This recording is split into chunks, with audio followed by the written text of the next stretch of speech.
Hello there. Welcome to Rome Business Radio. I am Roger Manus, and this is the Manco Logistics Podcast. Thank you so much for joining us. We are broadcasting from the Hardy Realty Studios, and as always, we work in cooperation with the Rome News Tribune. As I mentioned, I'm Roger Manus, and we're joined today from Manco Logistics. The Director of National Sales, Jaden Bratton, joins us. Jaden, how are you? Doing well, sir. It's great to see you. Glad to be here. Appreciate you joining us in our Zoom room as we're maintaining social distancing because of COVID, but it's also not because of that. I'm at the Manco World Headquarters in Rome, Georgia, and you are at the branch office in Jacksonville, Florida. How are things in Jacksonville today? Yes. It's Friday. It's sunny. It's beautiful. We got freight moving, so it's a good day. Anytime freight moving is a good day. And our guest today is Pete Schluckebier from West Walker Steel. He is the Prime Steel sales rep. Hi, Pete. How are you? Roger, thanks for having me. Doing good today. Happy it's Friday. Well, we appreciate you joining us. And again, thanks to Zoom. You are at your Michigan office. Is that correct? Yes. We're located here in Grand Rapids, Michigan. So Western Michigan, beautiful day out here today. We also do have a location in Chicago as well. So just central locations to serve the Midwest. Well, the beauty of the industry, logistics industry in general, and of course your industry being steel, and Zoom, is that everybody's all over the country, and we can still get together and do business, talk business. You got it. So no more flying 3 times a week. Well, I do miss the personal contact that hopefully we're slowly getting back to. And Pete, thank you for telling me before the show started how to pronounce your last name. It's very unusual. It is Schluckebier. So if you could, just before we talk steel or talk logistics, tell us about the derivation of your name. It's German and it translates as? It translates to a drink or a gulp of beer directly. So a little background for you. And does that perfectly sum up you or your family? There you go. It's it summed me up pretty good. That's good. We enjoy it. Probably should have gone in the beer business, man. That would have been perfect sales pitch for the beverages industry. I was going to say Schluckebier. It almost sounds like a brand. Like you got Sam Adams and you got Schluck and you got whatever. There could be a feature in that maybe someday. Maybe someday. But in the meantime, you are at West Walker Steel and you are their Prime Steel sales rep. Now, pardon my ignorance. I know steel exists. I know we need it. We have to build stuff. But I don't know anything about it beyond that. So what specifically do you guys do at West Walker Steel? So we've been in business over 35 years. We started out in 1985, right here out of Grand Rapids, Michigan. And it started out as basically what they would call field claim program. So a steel mill will make the steel, they'll roll it, and say they'll send it out to a customer of theirs like GM or Ford, or a big enough customer that they will have enough fulfillment for steel that they're buying large quantities. If there's something wrong with that and they reject it for some reason, it could be something very minor, they'll reject it back to the mill, and then essentially the mill will sell it off to us at a lower cost. So we'll reprocess it and sell it off to customers that we have that might be able to use more obsolete material. So that's our secondary program, and we do carry, it's the largest field claim program in the nation. We're set up with most of the major mills, and up until pretty much this year, we were mostly in the Midwest, but we'd get claims all over the nation. We just picked up a program in the South, though, so we're going to be servicing the South in that aspect too. As far as the Prime Steel division, I got hired on to expand our Prime Steel division. Up until last year, we were involved with another company where we weren't able to sell Prime Steel. Now that we are bought out of our old parent company, we can service Prime Steel customers now. So majority of what I do is place mill orders and sell them off to my customers and broker the sale, or a lot of what we're doing right now with the massive steel shortage is purchasing and then sitting on it and selling it off eventually or something like that. But there's a lot going on in the steel world right now, so it's been very interesting. Is there a specific definition of prime steel? Yeah, no defects, just good, clean, quality steel. A lot of the mills will have a mill certification that labels it as prime, meaning it's been inspected, and there's absolutely nothing wrong with it because a lot of the applications, you have to be kind of safety conscious. If there's something wrong with it and you're selling it off to, say, a tier one automotive supplier, and there's something wrong with that, I mean, then they have huge issues. So it has to be good quality prime steel. Now, what's funny is we could sit here and probably name a million things where steel is used that we never think about. Where's it primarily used?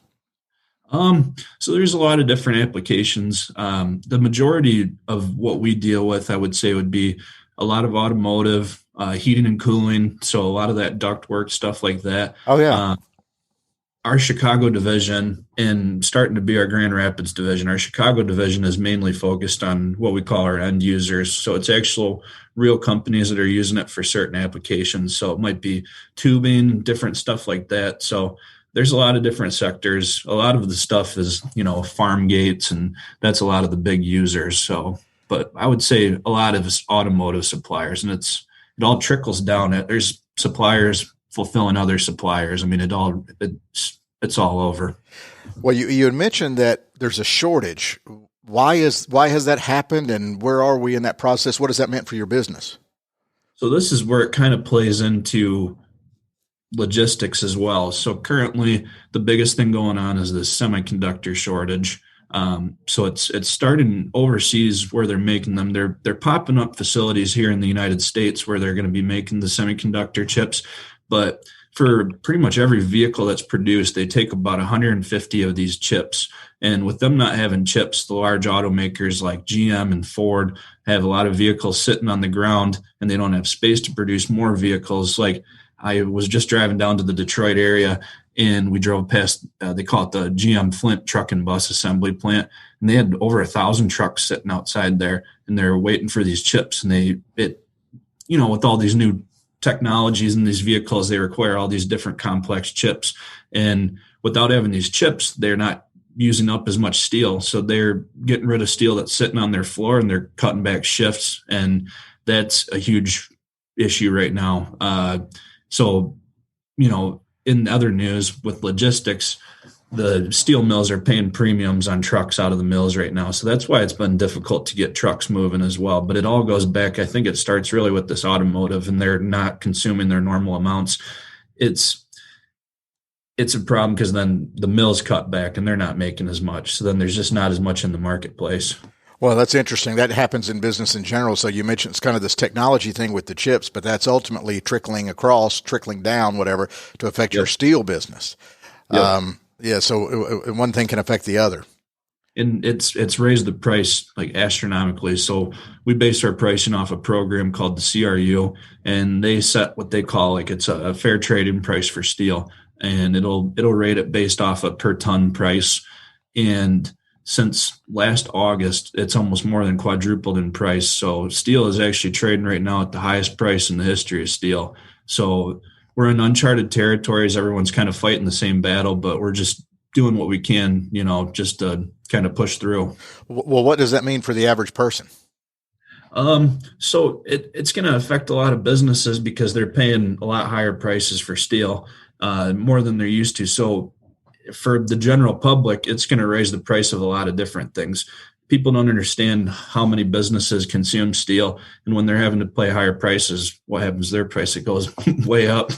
So it'll affect a lot of different things. It's going to affect the price of cars. It's going to affect the price of heating and cooling. It trickles down all over. Yeah, it's interesting. I guess the average person, we always pay attention to the price of gasoline because we see it at the pump ourselves. But Yep. You're saying steel kind of affects everything, and it certainly makes sense. It seems to touch everything. Yep. Yeah, I don't know. With a huge, it's a worldwide logistics problem, and that issue at the Suez Canal, they're saying that's even going to affect things too. Yeah, ain't that the truth? That was a mess. So let's bring Jaden in here from Manco. So just talk about your relationship, Pete, with Manco and how they've helped you, move your stuff. Yeah, so I connected with Jaden last year, and we've had a great relationship so far. Manco has been able to, either with it getting quick freight quotes. The one thing I've learned is when you're working a deal with somebody, a lot of times it start moving pretty quickly. And when you have somebody like Jaden who can move quickly with you, it works great. They've been extremely helpful. They have it seems like a huge network of carriers that they deal with, and it's been extremely competitive pricing. I think one large issue right now with trucking is that they're kind of failing at creating relationships. We've created a relationship with Jaden that's been extremely beneficial to us. A lot of people, when they're looking for trucking rates, are going to send it out to 20 and 25 people. And in the short term, you might save $50 here, $100 here. But I truly feel like in the long run, if you start using the same carrier or carriers consistently, having that relationship is going to be more beneficial for business in the long run. Not only do you have a good relationship with them, but they're kind of getting used to your needs, and they're going to know exactly what you want and how you need it, and that creates good business. Jaden, what do you think? What are your thoughts on that and the relationship you guys have built, and what Manco Logistics has been able to do for West Walker Steel? I don't think I like him nearly as much as he likes me, but I think he hit the nail on the head with the market that we have. With his product being steel and the implications that that's had on primarily the flatbed network and the carrier, kind of the truckload to carrier availability ratio. The relationships is what's saving people time and money, and time is money in everybody's industry.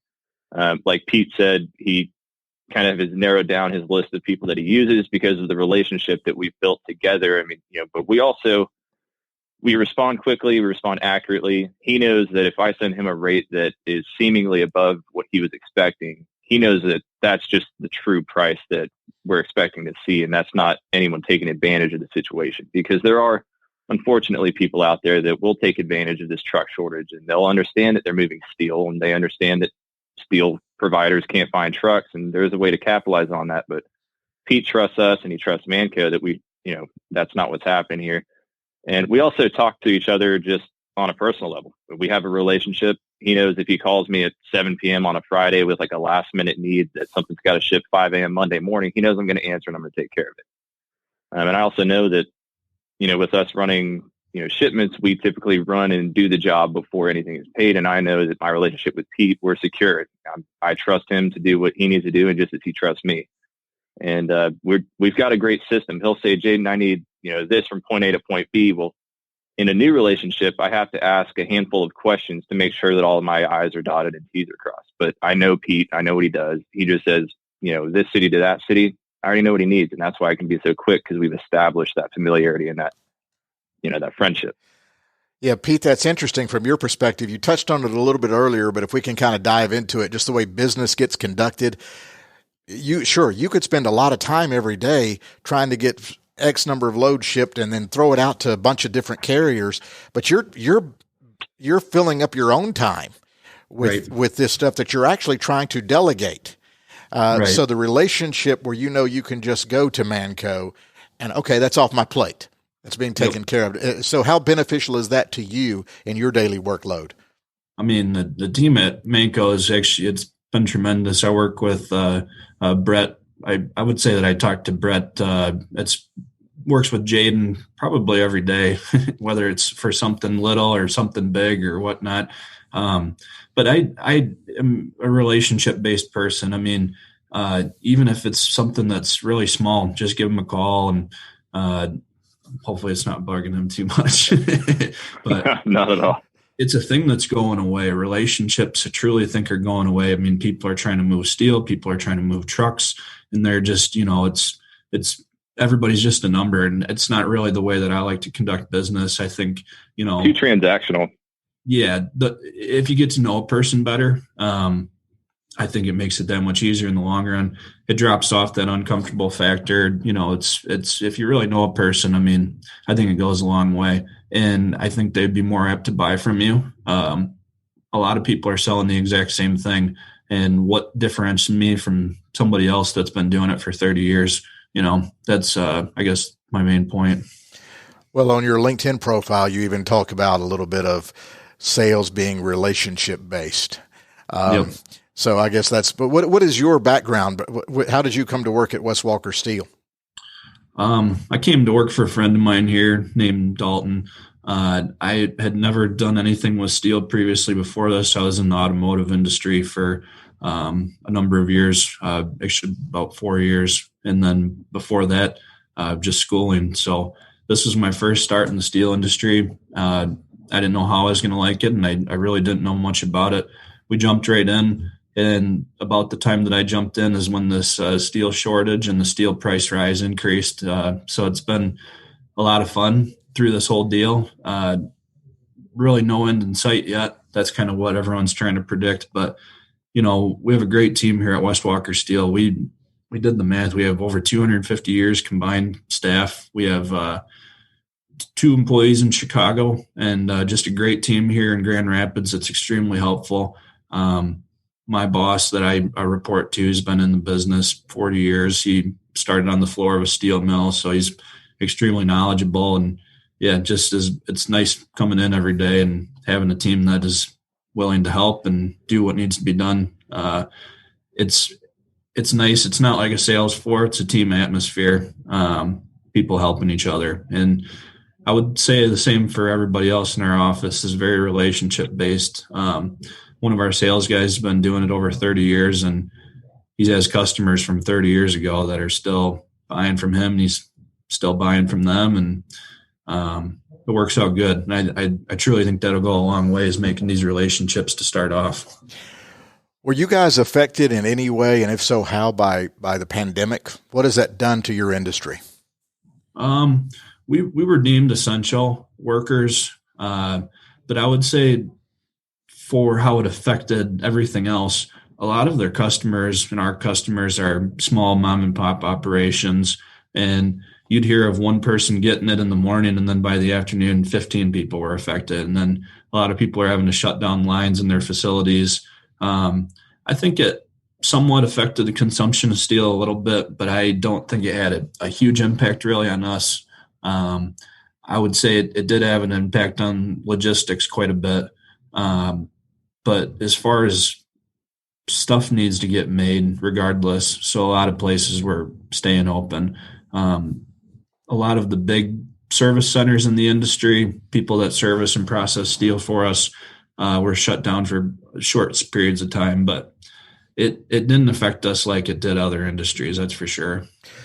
Well, and because you're not retail, what do you guys have to do to, I guess, market your business or find clients? Is it word of mouth within your industry? How do you get your name out there to make it monetized for you guys? So I've implemented a couple different things. I would say a big one has been LinkedIn. LinkedIn has been great. We've actually gotten quite a bit of success off of there. We have a decent reputation in the industry, and sometimes I'll call on people and maybe they have heard of somebody at our company. But a big one for us, and kind of how the way the industry is going, is it's going kind of online.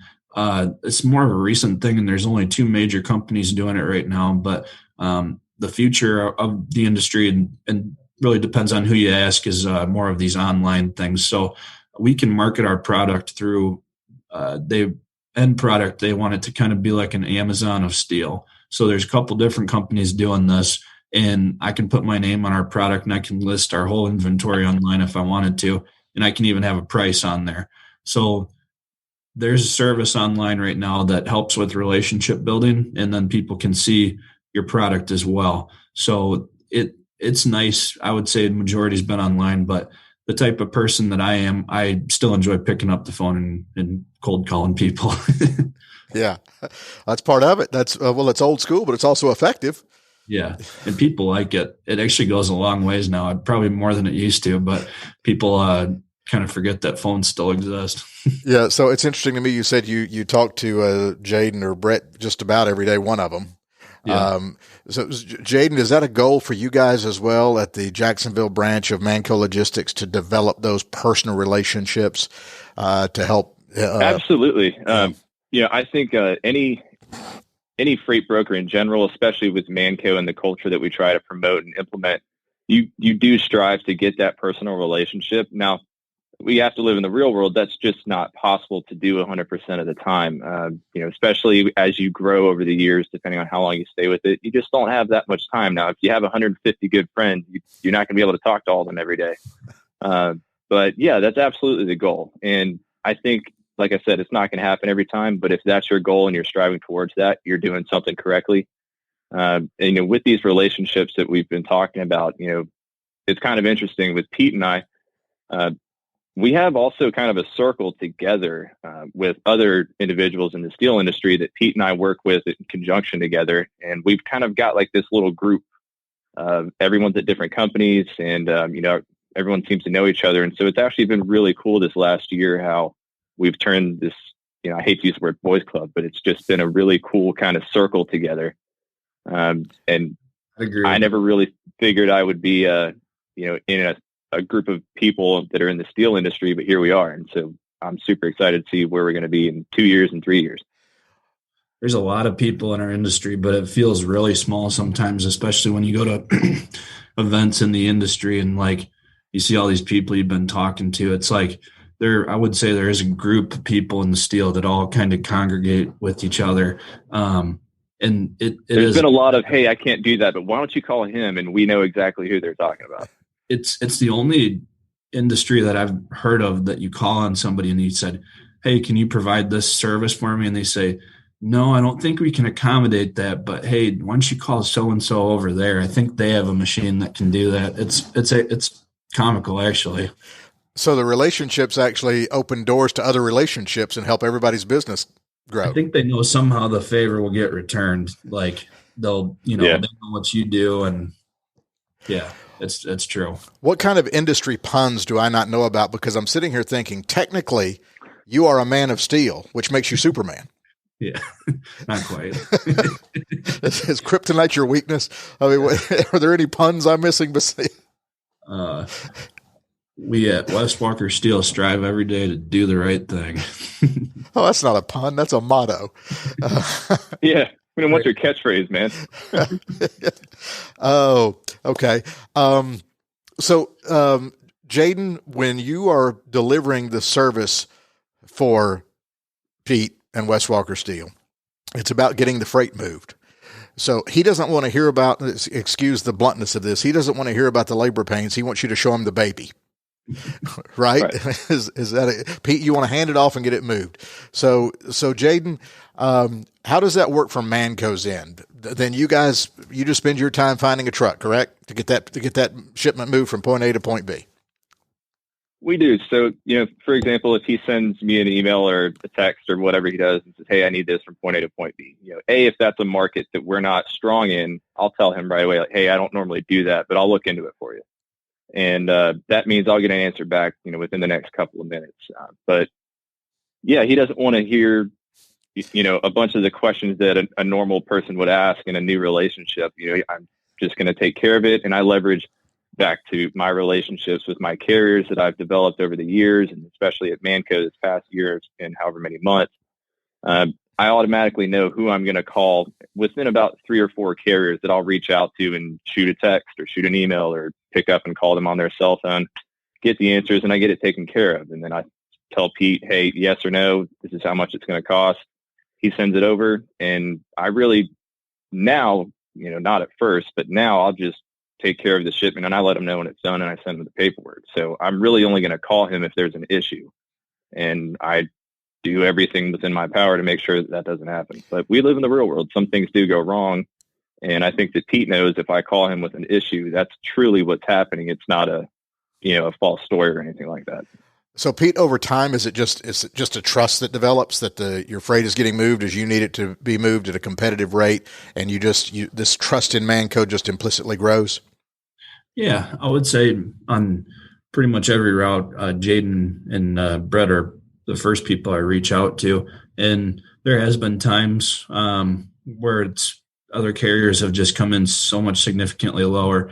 A lot of times it's if you're a newer customer of theirs, they're trying to get your business. But yeah, they're the first people I go to, and I just know that they're going to take care of me. Like Jaden said, it's real world issues. Things come up that we can't predict. I couldn't predict a snowstorm in northern Indiana that's affecting 14 inches of snow. They can't even move the truck. I couldn't have predicted that, but Jaden and Brett are always on top of it, and they'll call it Friday and say, hey, saw this coming up or blah blah blah. And I like them because they're really good at working fast with me. Something, like I said, stuff comes up quick, and a lot of times you got to move quickly.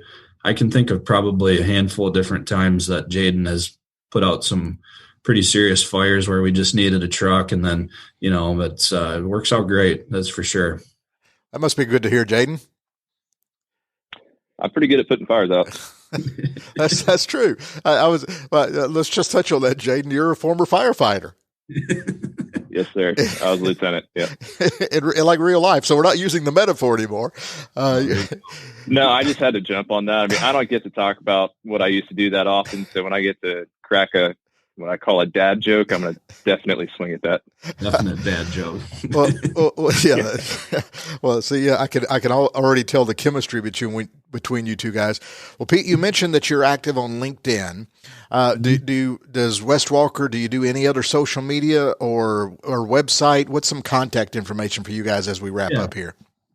So our website's just westwalkersteel.com. We update that currently. So we have a nice website, just has some background on our business, and then all of our contact info. We are active on LinkedIn. We do have a West Walker Steel page on LinkedIn, and then you can connect with me, Pete Schluckebier. We do have a Facebook as well, just West Walker Steel, and we're pretty active on that. But that's it for socials currently. We need to spell Pete Schluckebier. Yep. Go ahead and spell Scrolls Schluckebier across the screen. It's PETE, and then it's SCHLUCKEBIER. And I don't mean to mock, but that seems like I'm from the South, born and raised, SEC football country. I know you're up there in Big Ten country, but that just comes across to me as a Big Ten Midwest corn-fed last name. Well, I did grow up between some cornfields, so. Oh, you could mock. Usually the nicer people, anyways. We could save the college football trash talk for another episode one day. After this basketball season, I don't even want to get into it. I mean, I'd never heard of Oral Roberts before, but they knocked out Ohio State. Michigan State didn't even make the tournament. They made the prelims and couldn't make it through. So I don't know. You said you're from a little bit of a divided family, or there's some Spartans and some Wolverines. And I was rooting for the Wolverines right after Michigan State got knocked out. Yeah, we got a lot of that down here too, in SEC country and ACC country with Clemson and Georgia and Florida and Auburn and Alabama and Tennessee. It gets real complicated down here too. I have family in Athens, and they're probably the most serious sports fans I've ever met in my life. They're huge Bulldogs. Well, big surprise. Everybody should be, right? Right. I don't know. And Jaden, you're at the Manco Jacksonville office. Manco, just for our listeners, the headquarters is in Rome, Georgia, but there are branches in Atlanta, Georgia, Chattanooga, Tennessee, and Jacksonville, Florida. The website is mancolog.com. That's MANCOLOG.com. Main phone number is 706-503-5413. Jaden, if anybody wants to reach out to you in particular, contact information for you. So you can find me on LinkedIn. It's Jaden, JADEN BRATTON. Email address is jaden.bratton@mancolog.com. And if anybody wants to give me a call for any reason, you can reach me at 865-335-4563. Well, fantastic. Pete, thank you so much for joining us. We do appreciate it. And Jaden, get back to work. As your father would say, go find some freight.